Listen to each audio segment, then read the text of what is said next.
পুলি পিঠে খেতে খাসা, সাদা মোড়কে পুরের বাসা। তার জন্য গ্যাসে কড়া বসিয়ে যতটা নারকেল তার অর্ধেক গুড় নিয়ে গ্যাসের ফ্লেম লো টু মিডিয়ামে রেখে গুড় আর নারকেল খুব ভালো করে মিশিয়ে সামান্য এলাচের গুঁড়ো দিয়ে গুড়ের জলীয় ভাব শুকনো করে নিয়ে নারকেলের পুরটা বানিয়ে নেব।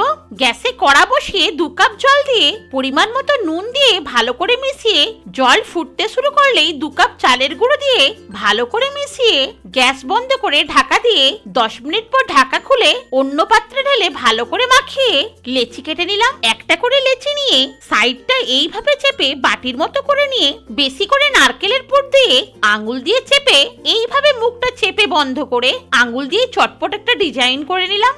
আর না পছন্দ হলে লেচিটা বাটির মতো করে বেশি করে পুর দিয়ে মুখটা চেপে বন্ধ করে হাতের তালুতে চেপে সিম্পল পিঠের শেপ দিয়ে নিলাম। একটা পাত্রে কিছুটা জল ফুটিয়ে ছিদ্রযুক্ত থালা বসিয়ে শেপ দেওয়া কিছু পুলি পিঠে বসিয়ে গা ছাড়া হিসেবে সাজিয়ে নিয়ে ঢাকা দিয়ে মিডিয়াম ফ্লেমে 10 মিনিট রান্না করে নিলেই পুলি পিঠে আমাদের পুরোপুরি তৈরি। বেশি করে পুর দেওয়া সত্ত্বেও কোনো পিঠেই কিন্তু ভেঙে যায়নি। এবার খেজুর গুড়ের সঙ্গে পরিবেশন করে নিলাম।